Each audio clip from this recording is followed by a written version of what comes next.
Bom dia, bem-vindos a mais uma edição de Olhar de Lince. O meu nome é Filipe Carvalho. Como sempre, estou acompanhado por Pedro Cabrita e Pedro Filipe. Bom dia aos dois. Bom dia. Bom dia. Eu queria começar hoje por falar com vocês um tema que, em princípio, irá entrar para o Orçamento do Estado, as pensões vitalícias dos políticos.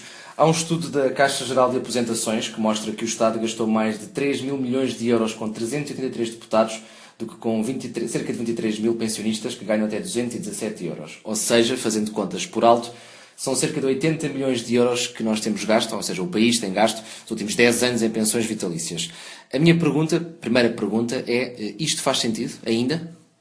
Pedro Filipe. Os políticos dir-te-ão que isto são custos da democracia, que são custos inerentes à profissão, que a profissão é uma profissão benemérita, e repara que eu estou aqui a fazer o papel de advogado do diabo, uma profissão benemérita e de entrega à causa pública, e que, por essa abnegação, porque podiam estar em empresas privadas a ganhar mais do que aquilo que oferem quando são políticos e quando dão o seu saber, o seu esforço e o seu conhecimento técnico à causa pública. Isso é um bocadinho ironia. E depois merecem a recompensa justa, no fim de tantos anos a servir a coisa pública e a república, com estas pensões. E são profissões de desgaste rápido, não é? Muito rápido. Eu notei algum tom de ironia. Não, isso ironia, não. Eu acho... Aqui a questão que se coloca é, o trabalho de um político não é semelhante a outro tipo de trabalhos. Mas se compararmos, por exemplo, que um funcionário público, em média, tem que trabalhar 30 anos para ter acesso à reforma, enquanto que políticos até 2005 estiveram 8 ou 12 anos no cargo, ganham uma pensão para toda a vida, será assim tão diferente um trabalho de um político que se dedica, como tu disseste, Pedro, à República, ao Estado, mas fará sentido recompensar um político numa altura de crise tão grande, em que se calhar muitas das pessoas culpam os próprios políticos pela crise onde nós estamos? Pedro Cabrita. Na minha opinião, não é uma questão de estarmos em crise ou não, é uma questão de valores. Eu acho que a única coisa que deveria haver como benefício para quem está ao serviço da causa pública é poder voltar para o emprego que tinha antes. A única coisa. Porque relativamente a pensões e a dinheiro que possa vir a receber depois de sair do cargo político, não faz qualquer sentido, nem percebo. Aliás, houve uma lei, que já não me lembro quando, há uns anos atrás, que acabou com esse tipo de pensões vitalícias, ou seja, só os políticos anteriores a essa data dessa lei 2005, é que têm direito a essa pensão. Mas aqui a questão, eu não iria discutir muito a questão da lei ou não. Eu iria só pegar aqui numa frase tua, dizer porque concordo que de facto é um problema de valores, não só os valores morais que estão aqui inerentes, como os próprios valores de algumas dessas pensões. Sim, que são pornográficos. Mas o que eu acho que aqui aconteceu e de onde é que veio, porque a pergunta é, e deveria ser, quem é que apareceu agora com isto? De repente se lembraram disto, porque como estão a cortar a toda a gente, às viúvas, aos menos abonados, etc., agora decidiram contrapor com não se preocupem porque nós vamos tirar ali a pensão vitalícia a meia dúzia de políticos. Se for uma questão apenas de moral e ética, tudo bem, mas em termos de valores aquilo não acrescenta absolutamente nada. Lá está, é mais uma vez o governo a tentar justificar que não é tão, não tira tanto dinheiro aos mesmos e que está também a tirar a eles próprios. Mas fará sentido julgar, tendo em conta que, já que, como tu referiste, o povo está a ser cortado em várias coisas, independentemente da razão, seja ela política ou não faz sentido na mesma haver estes cortes, Pedro Filipe? E seja qual for a razão, moralmente, eticamente, podemos concordar ou discordar, ou até politicamente, mas estamos a falar de quase 10 milhões de euros que é gasto, só o ano passado foram quase 9 milhões em pensões vitalícias. Não, eu comecei este programa com a ironia, como tu referiste bem, com um discurso de advogado do diabo, justificando ou elencando os motivos que levaram à criação destas mesmas normas. Mas a verdade é que eu não percebo. Não percebo a diferenciação, aquela que tu fizeste em relação a funcionários públicos, nem sequer diferenciação em relação aos privados. Não acho que haja uma causa justificativa para quem faz política ter direito automaticamente ao fim de 10 anos, convenhamos a um período muito curto. Sim, comparativamente com uma reforma que exige normal. quase 40 anos de descontos e de repente alguém que faz política durante 10 anos é um quarto deste tempo. Mas percebes que é uma medida reformar populista, quase com 40. Eu vou-te ser sincero, não acho que seja uma medida populista, ou mesmo sendo uma medida populista, não a posso julgar nessa luz porque eu concordo com a medida. Okay. Acho que é uma medida que já devia ter sido tomada e acho que as medidas têm de ser tomadas são para ser tomadas. Mas se bem se te recordas, a proposta inicial nem sequer era o corte da pensão, era corte 15%. Mas Depois também- o PP é que veio dizer que se é para cortar 15%, Então, cortam Sim, tudo. supostamente Cortar tudo. Paulo Teixeira da Cruz quer fazer um corte total nas pensões vitalícias que, em princípio, irá ser colocado no Orçamento de Estado, mas ainda não há Sim, confirmação. mas aí é como eu te digo, eu não posso apontar o dedo a uma medida que eu acho que é de facto justa. Ou seja, então também já temos a aprender por ter cão, aprender por não ter, aprender por não ver cães e aprender por ser uma matilha. Mas tu não percebes que isso é para discutir uma coisa menor, para retirar o foco daquilo que é realmente o corte essencial, que é o corte nas pensões de sobrevivência. Pedro, É muitas óbvio vezes, isso. para mim, a estou a dizer que motivação não que esteja concordo. subjacente por trás de uma norma ou Não é outra justificativo. é-me indiferente, desde que a norma seja boa. E Tudo esta bem, é uma mas boa eu norma. gosto de comentar o porquê, não é? Porque o Governo está a dar isto, ou está a fazer este corte, para tirar do foco a questão do corte das pensões de sobrevivência. Isto é lógico, é óbvio. Mas terá essa importância? Ou seja, Obviamente. economicamente falando, será assim tão importante nós termos noção da razão pela qual isso acontece? Ou é Acho mais que sim. importante poupar Acho que em dinheiro? termos políticos é necessário perceber o porquê é que o Governo se lembra desta medida. Sim. E uma coisa curiosa, se formos a ver alguns dos políticos que recebem esta pensão, há alguns nomes engraçados. Duarte Lima, que ganha cerca de 2.200 euros mensais.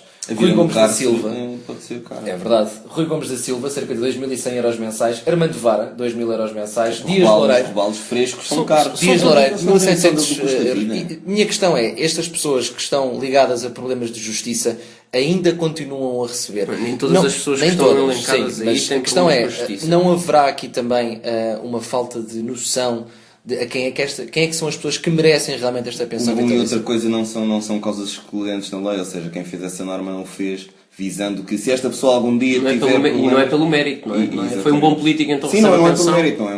Mas não devia deixar de receber. Uma questão minimamente temporal. A partir do momento em que tem um problema com a justiça, não devia deixar de receber esta pensão vitalícia. Não, porque é arguído porque ainda não foi condenado. Quer dizer, a pessoa até ser condenada é sempre inocente. Eu não posso cortar uma pensão a um político que tem um processo em tribunal antes dele ser condenado Não tem e sentido. julgado. Não faz qualquer tipo de sentido. Certeza que Isaltino Moraes não está aí nessa lista.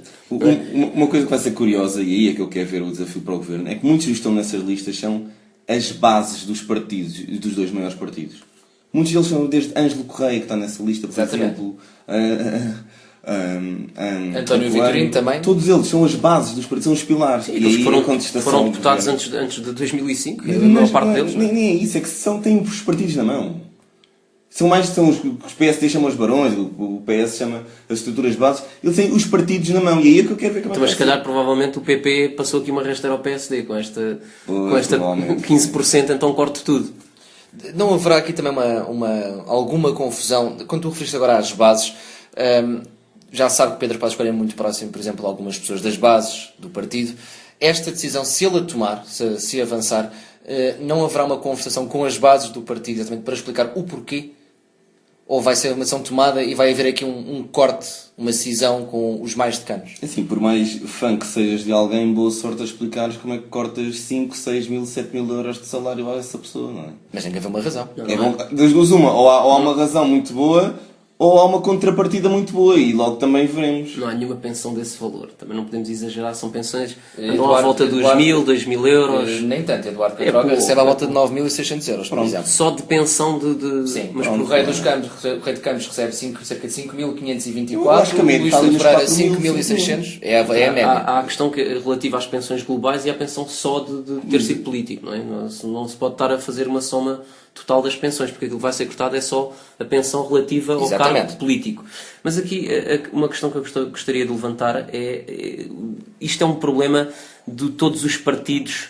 Porquê? Porque está a haver uma enorme pobreza nos partidos, não só no PSD, mas também no Partido Socialista e no Bloco de Esquerda, que nem conseguiu eleger o seu líder para vereador da Câmara Municipal de Lisboa, e eu acho que já andam aos tiros uns aos outros. Eu acho que isso também está a acontecer um bocadinho, não é?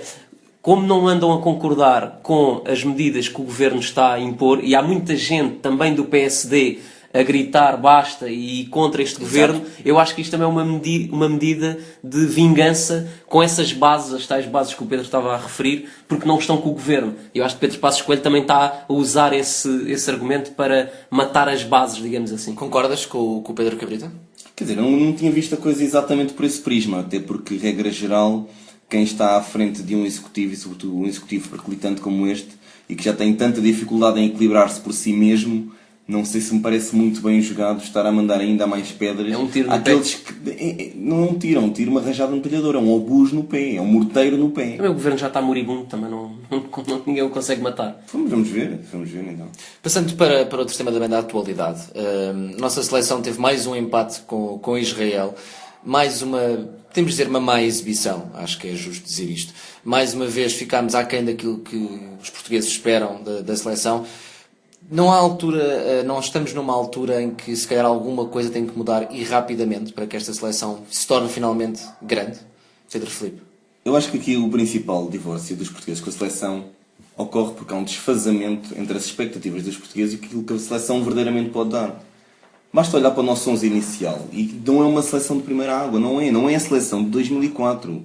Em 2004 nós tínhamos 7 jogadores campeões europeus a acrescentar um Cristiano Ronaldo e um Rui Costa no banco. Mas onde não tivemos já tempo de pôr essa seleção como é suposto estar? Não é preciso ser tempo, é preciso também uma pool genética e é preciso condições que os clubes portugueses não dão. Os dois principais clubes portugueses jogam com 7 e 8 estrangeiros no seu 11. O Benfica joga com mais. Quando põe algum português. Eu não estou a ver nenhum português titular do Benfica. Mas grande parte dos jogadores da seleção são de clubes estrangeiros que têm... E sempre foi assim. Já foi assim, há muitos anos que é assim. Portanto, desde o exemplo de 2004, não é? Porque estavam todos no Porto e eram 7 titulares. Mas lá está, desde 2004 temos tido uma seleção não muito... tens a qualidade de 2004. Basta veres a tua seleção hoje. Não tem essa qualidade. Mas não o que é que tem. falta? Pedro Cabrito, o que é que achas que falta à Faltam seleção? bons jogadores. Eu acho que o que falta não é tanto a questão dos jogadores, mas é... Vocês já repararam que nós vamos sempre ao play-off? Isto já é recorrente, quer dizer, não mudou assim nada. Nós temos sempre feito este percurso. É o percurso de irmos sempre ao play-off e ainda por cima agora está a acontecer uma coisa engraçada que é nós achamos sempre que vamos passar. Porque tem sido assim até agora. Portanto, nós estamos vamos ao play-off, é quase igual a vamos ao Mundial. Não há qualquer tipo de problema. E a minha opinião pessoal é que vai chegar um dia em que não vamos. E aí, se calhar, é que as cabeças vão rolar e o sistema vai mudar. Eu acho que desde aquela célebre frase do Carlos Queiroz, quando uma vez que não foi ao Mundial ou a um Europeu e disse que na Federação tinham que rolar cabeças, nós continuamos exatamente com a mesma estrutura e com a mesma forma de pensamento em termos de seleções. Tivemos ali uma fase que foi a fase do Scolari, que foi um pouco diferente, sim. Mas de resto continuamos sempre na mesma linha. Os problemas continuam sempre os mesmos. Scolari só deu um pouco mais de força anímica, aos seus jogadores, porque fazia aquele sistema e aos portugueses também. E a nós mesmos também, porque fomos catapultados, porque tínhamos um europeu disputado em casa, não é? Onde tivemos de facto umas grandes vantagens. Scolari ainda foi muito teimoso, se bem se lembram, até o primeiro jogo com a Grécia, tinha um 11 próprio, que aquilo não lembrava a ninguém. Sim, mudou completamente no primeiro jogo. Do primeiro para o segundo jogo mudámos um 11 praticamente inteiro. Pegou no Paulo Bento tem feito um mau trabalho. Podemos dizer que tem feito um mau trabalho? Não, nós temos que nos lembrar como é que estava a seleção quando Paulo Bento lá chegou, não é? A seleção estava mesmo muito mal, estava pelas ruas da amargura. E eu não acho que tenha feito um bom trabalho. Eu, sinceramente... Fez aquele trabalho de Sporting. Eu sou um fã QB de Paulo Bento, mas eu não acho que ele tenha matéria-prima para fazer muito mais. As pessoas olham para a nossa seleção e pensam em Cristiano Ronaldo. Estamos muito dependentes dele, ainda do Ronaldo. Cada vez mais, não é? Cada vez mais. Mas ele rende cada vez menos na seleção. Porque a seleção está cada vez porque menos boa. Não tem basta ver os ao nossos lado. laterais, não é? Foram André Almeida e Antunes. São jogadores sem qualquer tipo de experiência, mesmo o próprio André Almeida. São jogadores sem qualquer tipo de experiência. Não dá para fazer muito mais com esta matéria-prima. E as pessoas têm que se capacitar disto. Mas também não há aquilo... Lá à frente, quer dizer, sem Postiga, quem é que nós temos? Nelson Oliveira? O Galmeida? Mas, pelo amor de Deus. São jogadores que estão numa fase descendente da carreira e outro nem sequer é titular do Benfica e é emprestado. São mais que suficientes para se ganhar a Israel. Era isso que eu ia perguntar, exatamente. São mais que suficientes para se ganhar a Israel. O empate com Israel não tem a ver com os avançados, tem com uma falha gravíssima de Rui Patrício. Tem a ver com uma falha gravíssima de Rui Patrício, mas também tem a ver com todo o condicionamento de jogo, porque os jogadores acomodaram-se com aquele 1-0. E isso é o típico que é em Portugal. Os jogadores acomodaram-se com 1-0, não jogaram muito, não jogaram bem e depois tiveram uma falha individual. Tudo vai depender do sorteio e da seleção que nos calhar. E se nos calhar uma seleção que está capaz de nós podermos vencer e ir ao Mundial, lá vamos nós outra vez. Não vamos fazer um grande Mundial, não tenho grandes expectativas. Mas se nos aparecer uma França no play-off, se calhar, pronto, vamos ficar por aqui. Não acredito que apareça uma França. Não sei, lá está. É um sorteio, não é? Demasiados interesses. Vamos ver o que acontece. E na edição de hoje, o Minuto Livre é da autoria de Pedro Filipe. Está agendado para o próximo sábado uma manifestação da CGTP que consiste na travessia pedonal da Ponte 25 de Abril. Desde o início, o Governo tentou por todos os meios à sua disposição, mais ou menos éticos, mais ou menos legais, e tentar impedir a realização da mesma manifestação. A última vez foi a PSP, que veio alegar por mais um motivo diferente, que não existiam condições de segurança para se realizar a manifestação na Ponte 25 de Abril. Exatamente, a Ponte 25 de Abril, essa onde ocorrem todos os anos, pelo menos, 2 meias maratonas que implicam a travessia da mesma ponte de forma pedonal por parte de milhares e milhares de pessoas.